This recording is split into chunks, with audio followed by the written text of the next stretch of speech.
Hi everybody, tonight I'm going to be doing a Bullseye watercolour, which is something that I know a lot of people have no idea what I'm talking about when I suggest that. So it's a technique I'm not even sure the others have a clue what I'm going to be doing, so but that's fine. I never really know what I'm doing anyway, I just kind of wing it as I go along. I thought I'd show you a couple of finished examples.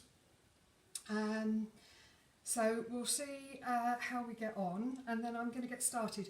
The first part of this is the most important part. So now this is the picture, where are we? There it is. This is the picture that we put up on the website as an example.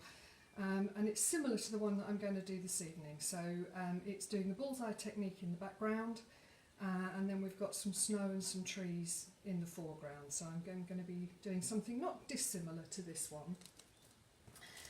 Then I've got this one that was on my board just now.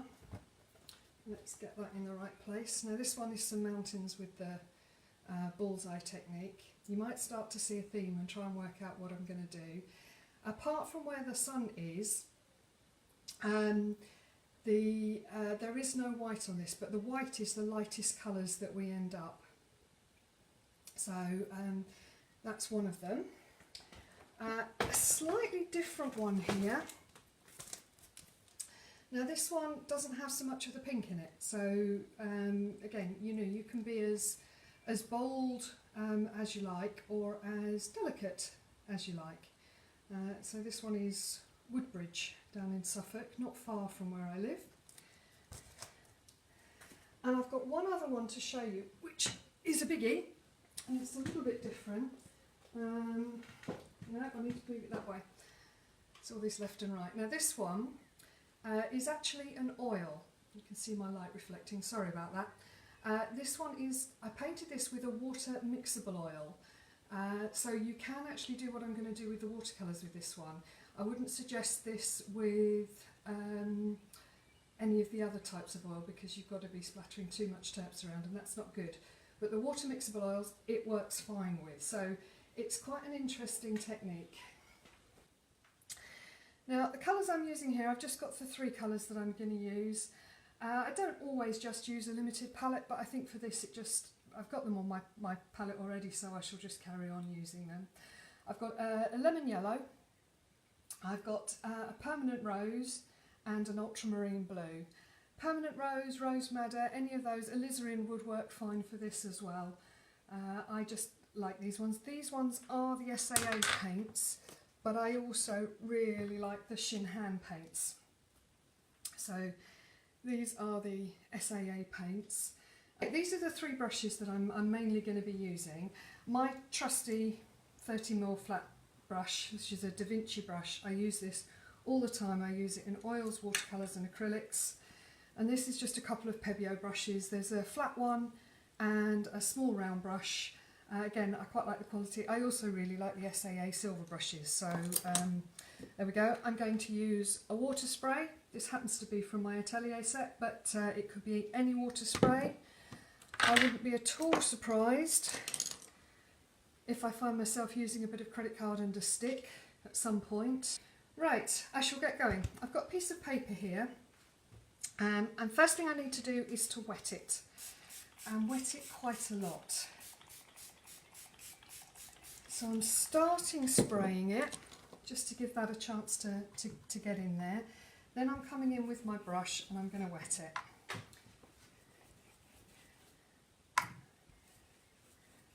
And I'm going to wet it, and I'm going to wet it. I want this to be really, really wet. And if you look to the side, you can see if you've got any bits that you've missed. And you want this to be thoroughly wet, because I want you to have time to work. I think that is just about wet enough. Yeah, that's almost running. Okay, so I'm going to start, and I think you'll work out any minute now why I call this a bullseye technique. So I'm starting off with my lemon yellow. I've just put this slightly off to one side. I want a bit more colour on there. Then I'm going to come in with my rose.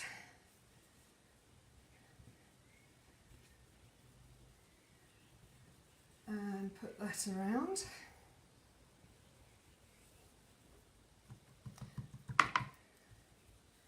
And then I'm coming in with my ultramarine.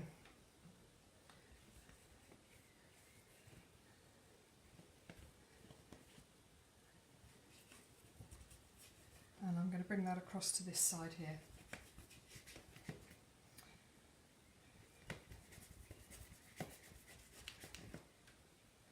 Okay, and now I need a little bit of time to work, so I'm coming back in with my water spray and I'm going to start spraying in the middle. I've got a cloth underneath my picture here and I'm spraying. I've got to spray it in turn and let it run. Oops.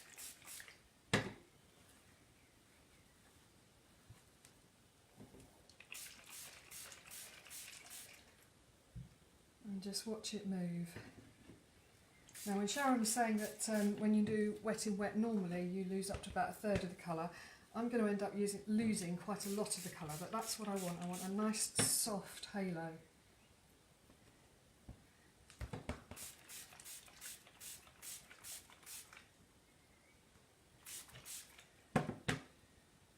There we go.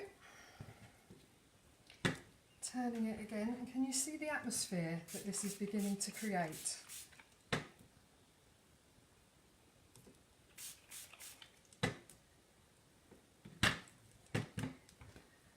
And I'm going to keep turning.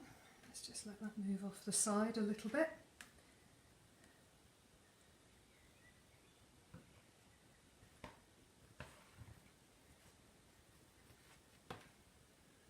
Okay, and I'm just keeping turning it until it gets to a point where I'm more or less happy with it. Now I don't normally do my drawings before I've done the bullseye part, because you never know quite which way is going to be the best way up for something. So I tend to do the bullseye, let it dry, and then decide where I want my drawing to be. And sometimes I end up thinking it works better as a vertical, as a portrait, and sometimes I think it works better as a landscape. Okay, I think I'm going to keep it that way up.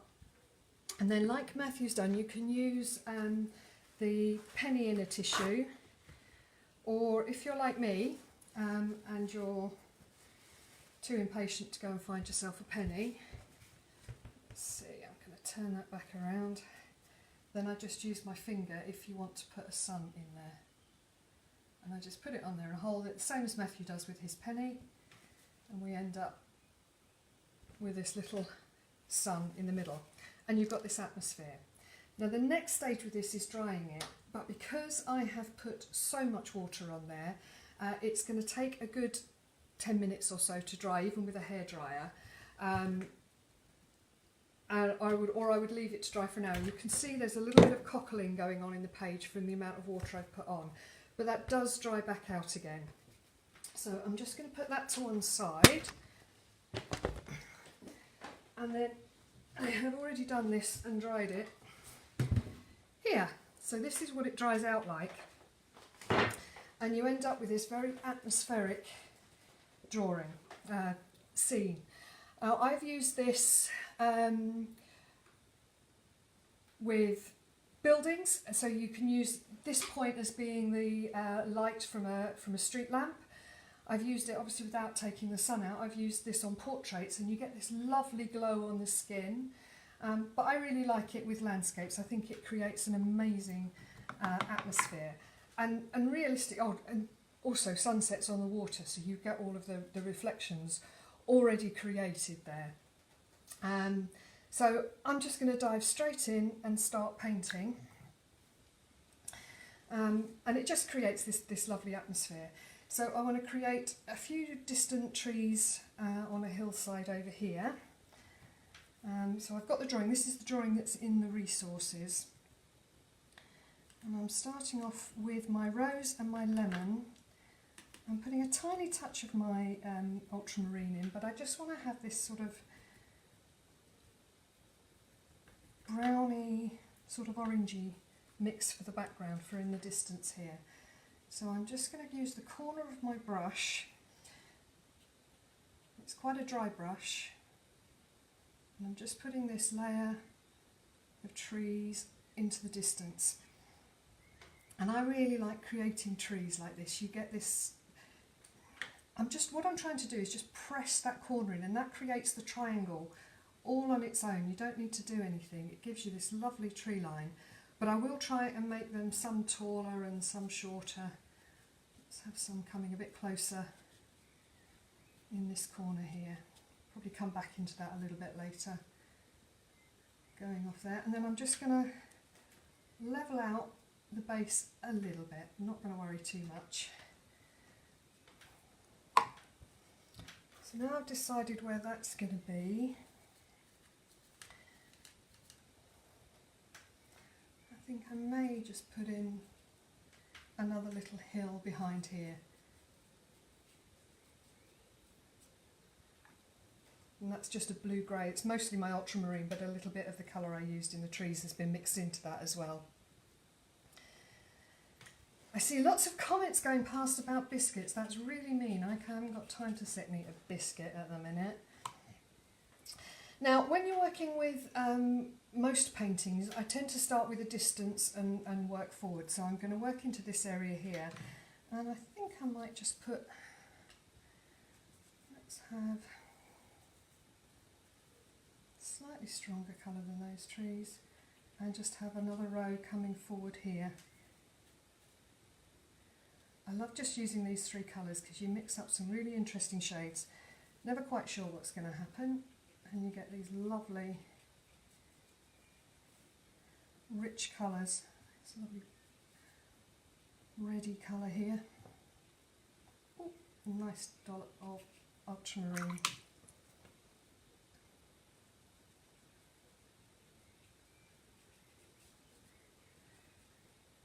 Down here we can have a more distant, just sort of field edge here.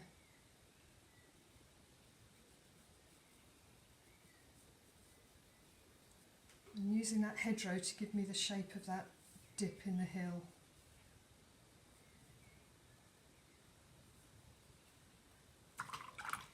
So we're starting to get the landscape building.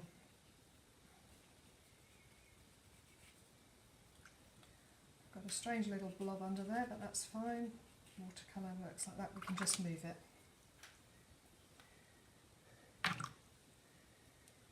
Okay, so I'm still only using the same three colours I started with, so that's my lemon yellow, my ultramarine and my rose. So whether you use permanent rose or rose madder, that's fine, that's entirely up to you. Okay, right. I'm looking at where my sun is going to be casting shadows for over the whole picture, so I'm just looking through and thinking about that. And I want to put a little bit of shape into here, so I'm going to put a bit of shadow down in there. That's again another little odd shape that I'd created, so let's just move it. There we go. And that's the thing with watercolours. When I first started with watercolours, I thought once you put something down, that's it, but it's not. You can still play. And we like to play. Okay, now what I've got here, I want this path to catch the light from the sun. I'm assuming it's a path rather than a river, but it could be either.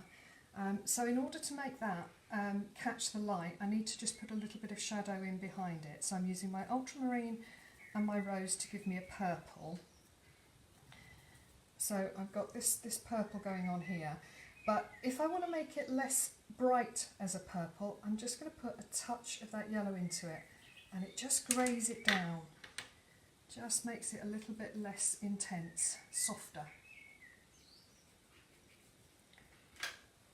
I'm going to put that in behind there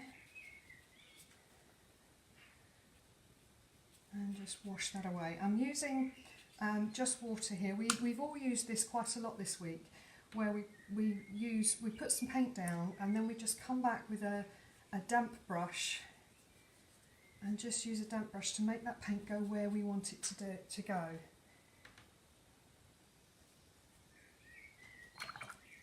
So hopefully we've got this sort of dip coming in down behind our path here. Right, need to tidy up this a little bit.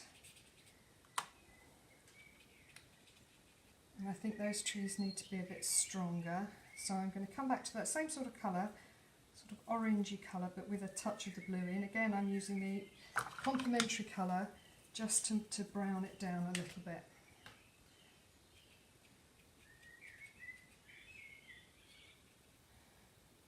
A bit more orange, so let's brighten that up a little bit.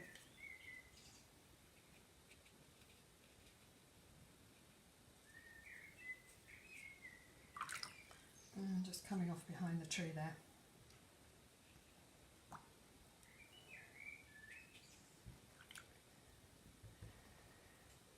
You can hear my singing. Yes, I think my bird's singing. I think it is a blackbird out there.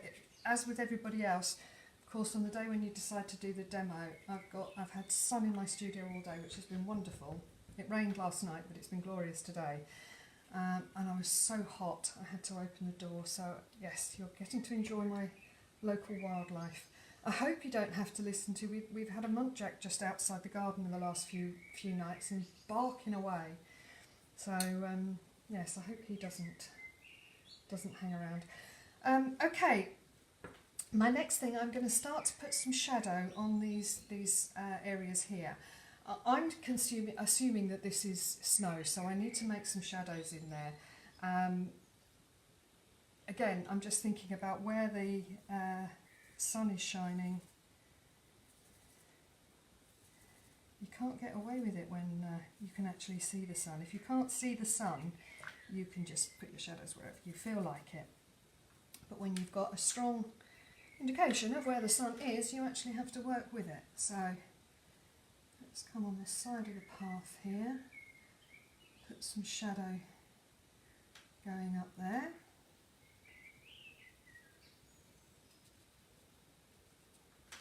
Now, how many of you blinked and nearly missed the actual bullseye bit? It's a really quick technique, isn't it, to give atmosphere to your painting.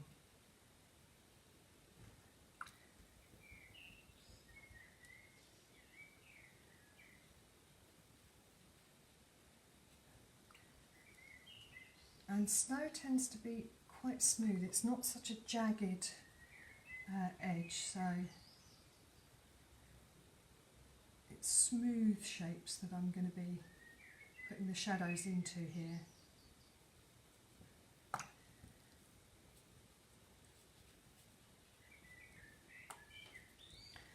Again, I'm going to, now where my sun is, I'm going to have the shadow actually on the hill here, the foreground bit. So I've got my light there so I can put my dark in on the back of this hill, and hopefully that will make it pop a little bit.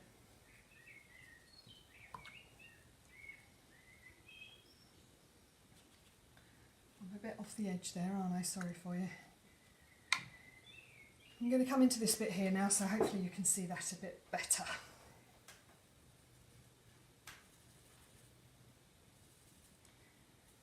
Unfortunately, my technical assistant is currently quite a long way away, so I haven't got somebody here to prod me.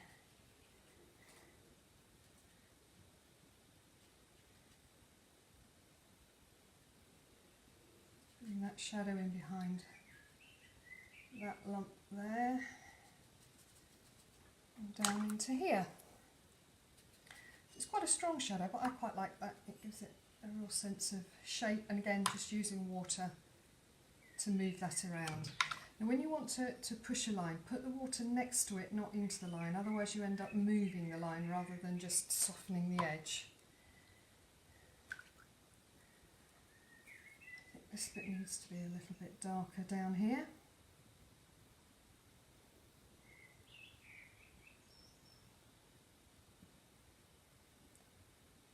And along the edge there.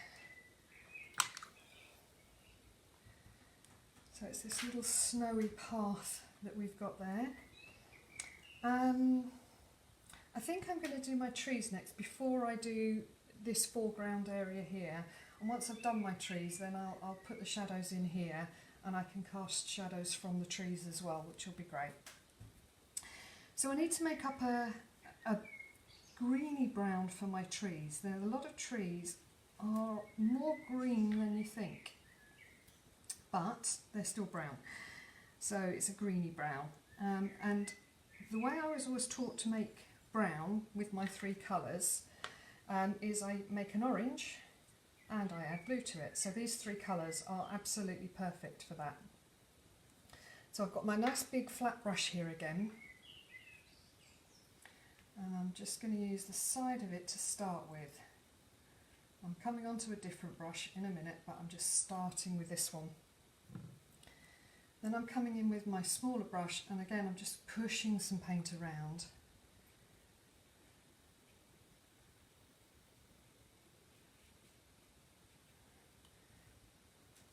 Pulling that up through here. I'm going to do some twiddling in a minute. But something I'd like to do before that paint dries off, let's see if I can bring you in to have a look. Whoops. There we go.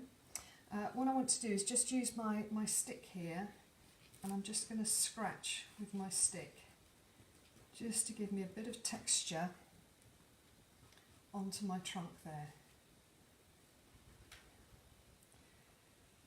Then I'm going to come back with just some blue on my dark side of it and just put a little more of that in a couple of places.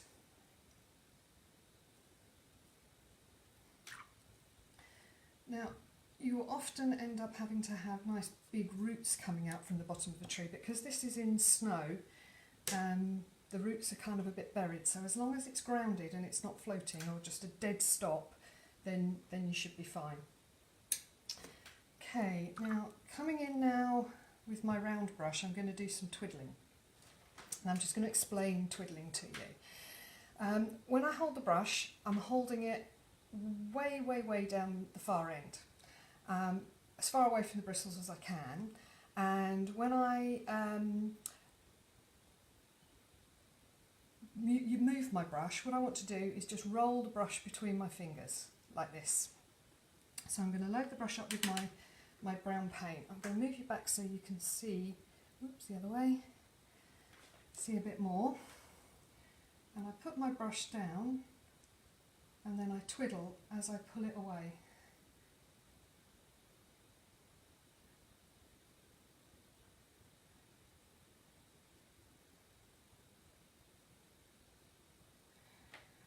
So I'm just putting that down. I don't mind if there's a little break there, that's fine. And then it's coming down, and I'm going to then rest my finger on here, and this just gives me a little control to do a few smaller marks at the end. And we have to remember when we're painting trees to make them cross over a little bit. If you don't have them crossing over, then they can look a bit 2D and a bit fan-like. And as it's a winter tree, I don't have to worry about any leaves on this one. Come back in and twiddle again. Should have done that one behind first, but that doesn't matter, I'll do that in a minute. Taking the branches off the top of the page, because I think it's quite a nice thing to do.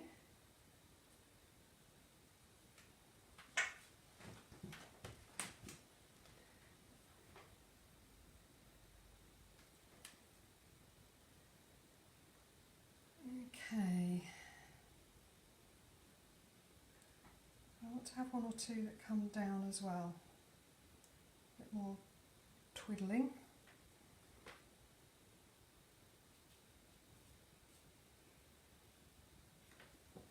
There we go, quite like that. And as with all things, often less is more. When you actually look at a tree, there's a lot more branches on there than you would ever actually paint. Now I'm going to come in and do that tree. I should have done this tree behind first, but I'm just going to wing it and hopefully get away with it.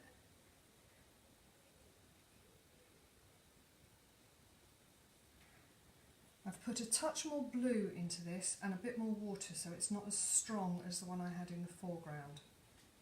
So I'm twiddling a bit with this brush as well. Once you get twiddling, you can't stop doing it.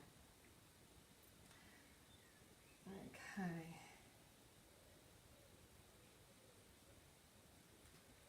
I'm not going to do too much on that one, but I might just put a couple of scratches in the bark, in the trunk here. So again, just come in and just scratch a little bit, just to give me that a bit of texture onto that trunk. And there we go. Okay, then we've got this big tree in the foreground here, so I'm going to put that in next. So again, I'm coming back to my nice big brush, and I'm adding a bit more of the ultramarine blue into what I'm doing.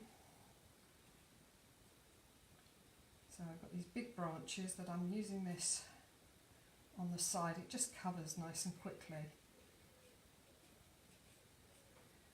A nice big branch going off at the back there.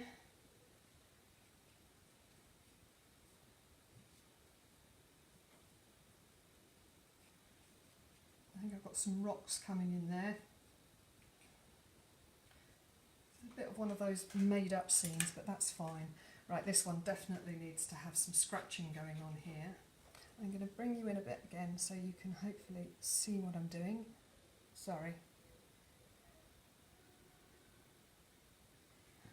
So you can see what I'm doing with this scratching.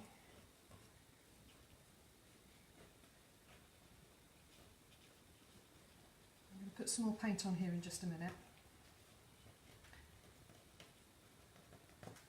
But again, it's all about that plane. Oh, sorry, that wasn't very in focus, was it? Let me take you back so you can see the whole thing. There you go, you're back in the room. Right, so I'm going to, again, just come back in with a bit of dark. So I've added some more ultramarine into my brown for the dark side. I don't mind if I cover a few of those scratches up, but I don't want to cover the whole thing up.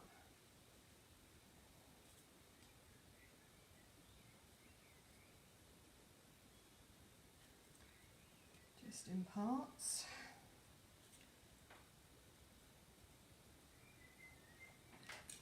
And then I'm going to make it a bit more warm on the sunny side, so I'm making this sort of much more orangey colour that I'm going to put down on this side,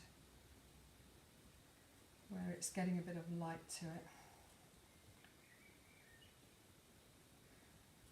And this is a bit one of those trees that's got a few lumps and bumps on it, so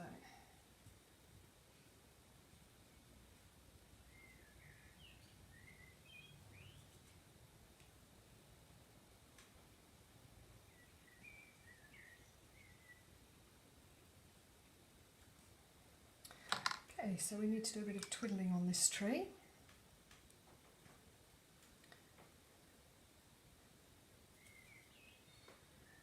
Okay, so I'm mixing back up a little bit more. I'm a devil for not mixing up enough paint. I keep mixing as I go along. I know what colours I've used, so I don't worry about whether I've got enough, because I know I can make some more that's similar. And things like trees aren't a uniform colour all over. And don't forget, when I'm doing these, I'm just doing this bit of twiddling at the end of the brush.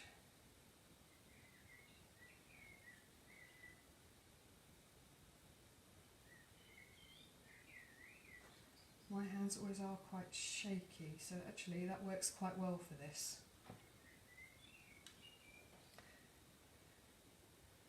Let's have one coming down a little bit. They don't all go up.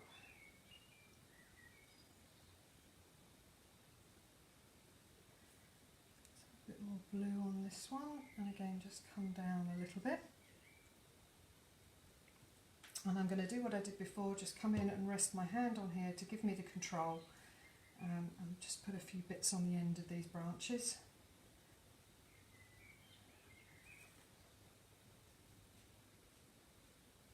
And making sure that everything crosses over so it looks a bit more natural.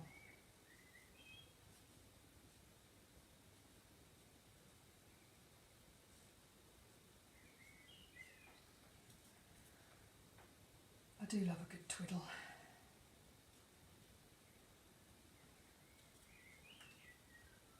Trying to keep that so you can see what I'm doing, not putting my hand across it.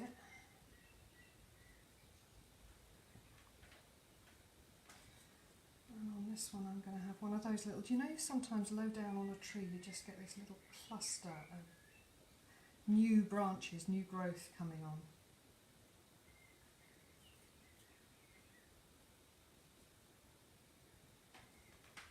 Which I think is quite good fun. Okay, so I think we've got our snow, we've got the path, so we need the snow and some rocks here. Let's do the rocks first, and then I can put all of my shadows in. I'm assuming most of you have seen a few credit card rocks before, but I will show you anyway. Now the trick with putting credit card rocks down is to put enough paint down. So again, this is something that is better with tube paint than it is with pan paint, because you can just get enough colour. So I'm mixing up this dark, so you can see it's a really hefty dark, so it's just all three of these colours, but quite a lot of it. Let's have a bit more of my rose in there. And then we're going to paint some rocks. So they go really dark.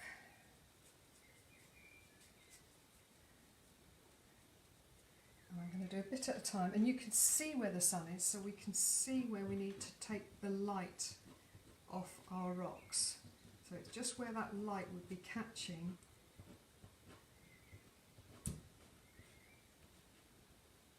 We scratch away with the credit card. Have a little bit more here.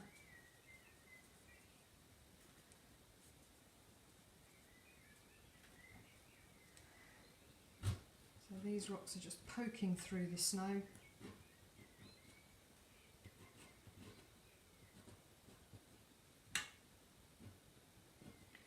And I've cut my credit card as I think Ali was doing yesterday.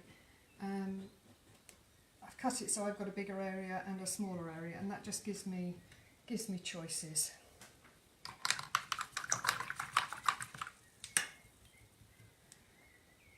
Okay, so just drag that in a little bit. And I think I've got one last bit of rocks just right up by the tree itself.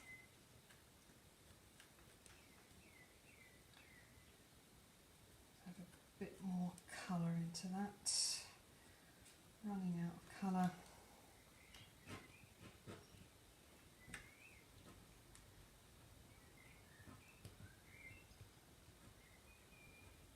There we go. Scraped a bit much out there. I think we need a little bit back in.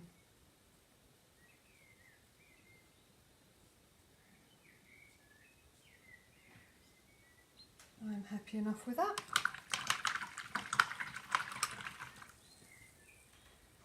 Okay, so now I need to put some shadows coming from the trees and from the rocks across here, and I think this is going to be a super speedy demonstration. I'll have a look at it in a few minutes to touch a few things up, but it's one of those things, once you get that bullseye down, the rest of it just flows so quickly.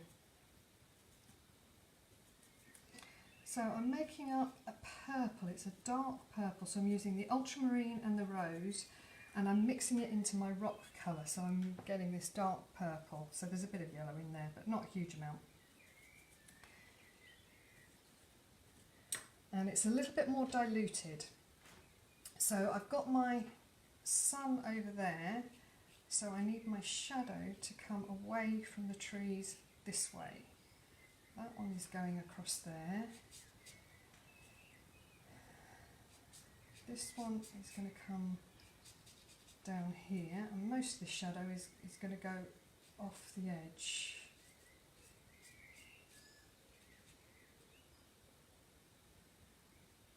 And you can also bring some of this back up into the tree now it's dried if you feel you need a bit more dark actually on the tree trunk itself.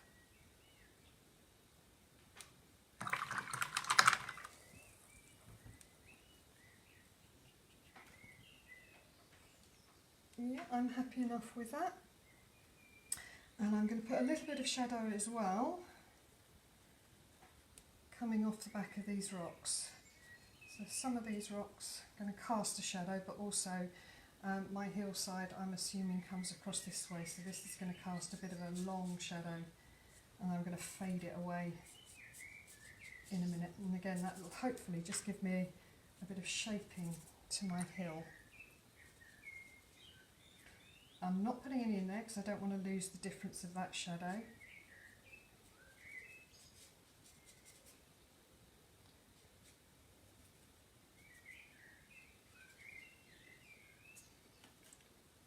And behind these trees, these rocks as well.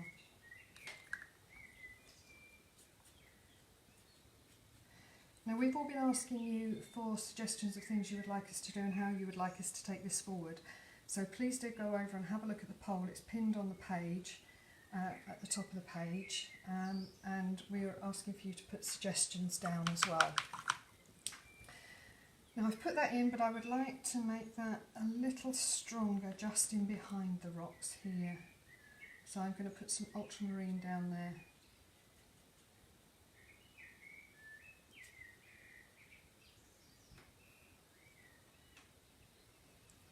Okay, just coming back in here, just want to strengthen some of these shadows, and I think I'd have a little bit of shadow in behind there.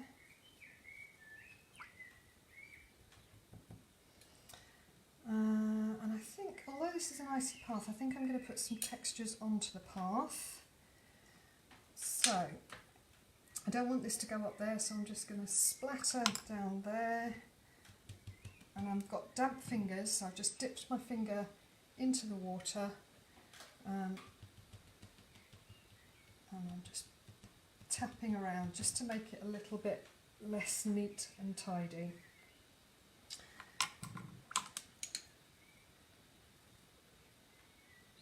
Do you know what, I know that's a really quick demo, but I don't know if I really want to do much more to that. Let's have a look. Now that light isn't great there at the minute. Let's... Oh, can't go there. That's better, you can see. What I love about this is it creates this glow. It sets this glow up at the back of the painting. But it's a case of how much more... I think I might just use my stick to do a few more twigs. So I'm mixing up another browny colour. I've dipped the end of my stick into the water and then into the colour, and then I'm going to use these just to make a few, the other end's a bit better.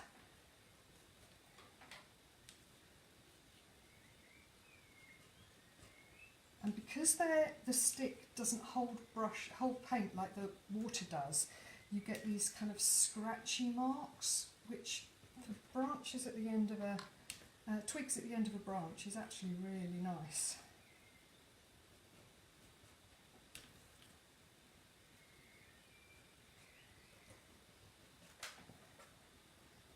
And I think it's probably almost time to say walk away from the painting, because if I do much more, I'm going to overwork it. But this is a really simple painting, a really simple technique, and I absolutely love it. So I hope that's given you an idea. You know what's got to happen next.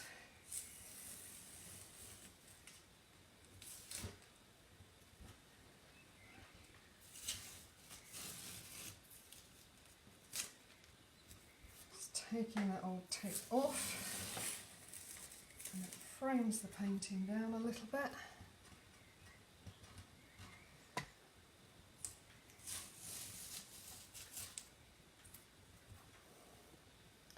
There we go. Let's see if I can just take you back just a little bit. Oops, that wasn't what I wanted to do.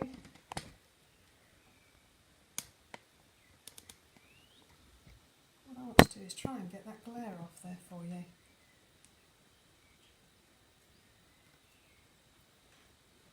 Okay, hang on a second, I'm just going to try something so that's not glaring so much.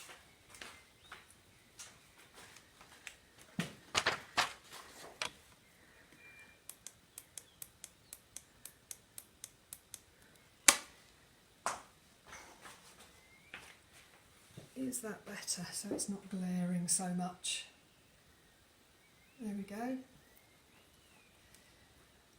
So I hope you've enjoyed this. It's a very quick demo, but that's what it is. The longest time probably is spent drying the Bullseye after you've done it. Now let me have a look. It's not fully dry yet, but this is the colour, the amount of colour that I've got on the one that I did earlier.